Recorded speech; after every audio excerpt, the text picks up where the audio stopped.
Hello people. This is going to be a pretty short, hopefully a pretty short update video. I have a lot to go over though, so I'm probably going to talk fast. Sorry I'm not as enthusiastic as I usually am.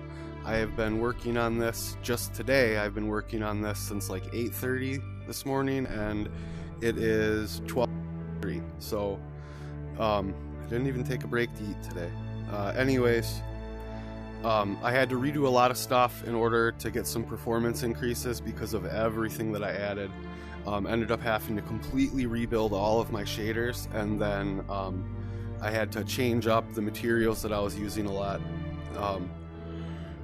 Yeah, so it was a lot of work. Let's see, so first off, this still works, Quest 1 to Quest 2. I really don't know how it's going to run in the Quest 1. I haven't been able to run any kind of a profile on this with the Quest 1 graphics since I rebuilt everything. You notice there's like these monkey bars here. You just kind of mess around with them while you're waiting for the game to load or whatever. Yeah. Let's see, there's also this game system. We can go ahead and we can load it in. And it comes on. Grab our controller. We could also take it out. Put it back in though. It's Flappy Happy. There's another game for it hidden. Also, I'll work on getting some more. Right now, I just needed to get the proof of concept for doing this.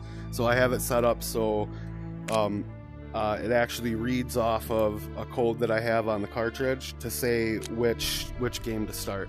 So, yeah. Also, there is a hidden VR headset.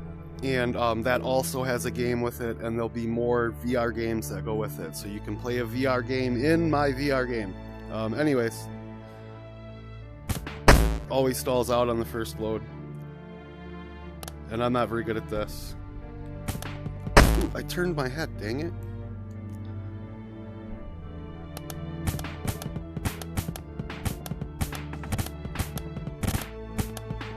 I keep double hitting the button. Oh, you know what? When that happens, I just like to say screw it, throw the cartridge against the wall, I'm done with it. Anyways, so we've got start game, which is single player, and then we've got co-op. I want to make sure I'm on the Quest 2 graphics. You see there's a high score now. In the dead screen, it'll tell you how many spiders you killed and how many Arax you killed. I'll change it up and get some other enemies in there.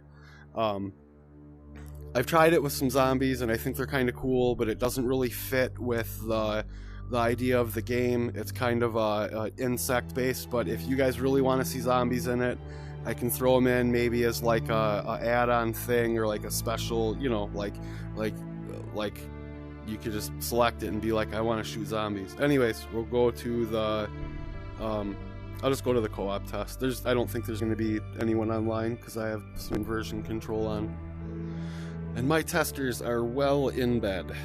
Speaking of which, I need more testers to help me with the multiplayer, so hit me up, send me a message. I guess I could have played on the monkey. Oh, it's loaded. Alright, so I think it looks pretty. Notice we have a thing here now, the readout for our health, and then it also shows our frames. It's fairly accurate. Sometimes when this is dropping, I've noticed on my OVR matrix that the OVR matrix is saying that it's still over 72, so I think that could be a lag in the script that's calling it. It does once in a while drop below, but not for very long. So we have our health and we have our score, and we still have the menu and the quit. You can turn that off with the left menu button. Because a lot of people are having problems with the reload, for right now, I have them set to infinite. And you'll notice that the bullet markers disappear really quick. That's just for issues. The spiders now, when you kill them, you get points. I have to rework the point system.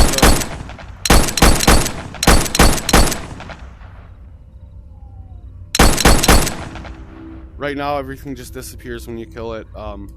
The Arax, I used to have a dead body placement where it'd play a death animation and have their body lay there before it disappeared. Got rid of that for right now for performance reasons. I could definitely add it back in because the performance is really good now. There is an easel here in the single player, you can draw on it. I don't have that networked in. I'll jump into a single player actually. So we have, just wanted to check and make sure the server says that we joined the room, and this says the room name right there.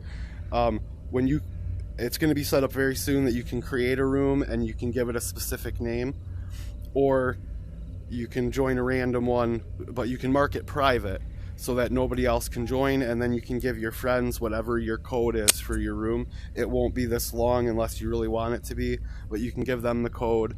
That way they can put in that room name to come in and maybe a password or something, and then they can join your room.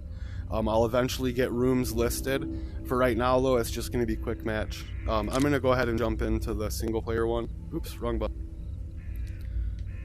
I'm going to go back to the main menu and jump into the single player, just because so in the network, the multiplayer co-op scene, there are things that are in the scene that I don't have networked. You'll notice the game system's back, like objects you can pick up, the easel that you can paint on. Right now it's just a marker, but I'm setting up a system for paintbrushes.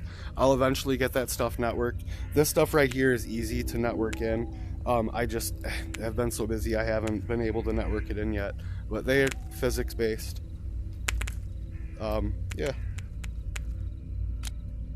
So you can throw them up, shoot them, and they'll go flying. Right now they don't have, they don't have much for damage if you hit something with them. So I'll eventually get that fixed. Come here. I don't have the spiders reading that yet anyway. But yeah, so there's stuff to pick up. I forgot to get the knife, and I didn't get the knife holder, but I got this, and I have more stuff, and I'll add more details in now that you can pick stuff up. The spoon should be networked. Do I have one over here? Oh, I networked the fork, and I made it so you could pick up the fork, but I didn't make it so you could pick up the spoon. But yeah.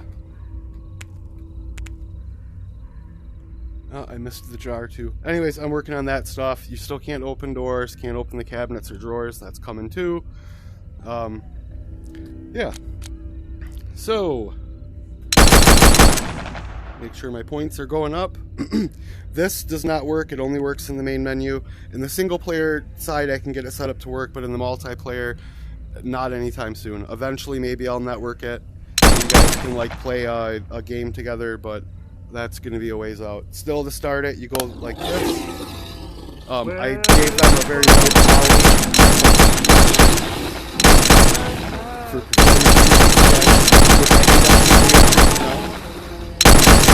but for being well developed, it's nice to have this run smooth. So you'll notice pretty soon that they're going to stop. And that's because I've now entered into the next wave. The next wave, they're going to be smaller, faster, but it only takes one hit to put them out of the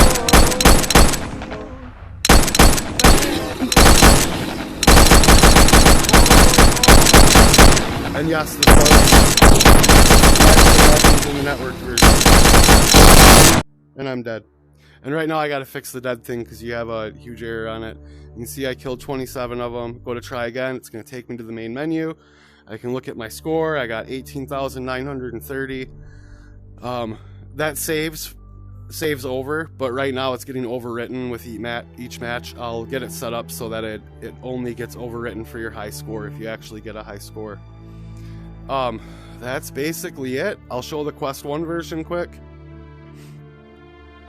I haven't even looked at the Quest 1 version since I changed the graphics up. Hopefully it works, because I want to upload this. So I've tried my best to make sure it's going to run okay on the Quest and still look decent, because I know that, so yeah, I mean, it's definitely a lot lower quality. Shouldn't get any frame drops though, let's find out.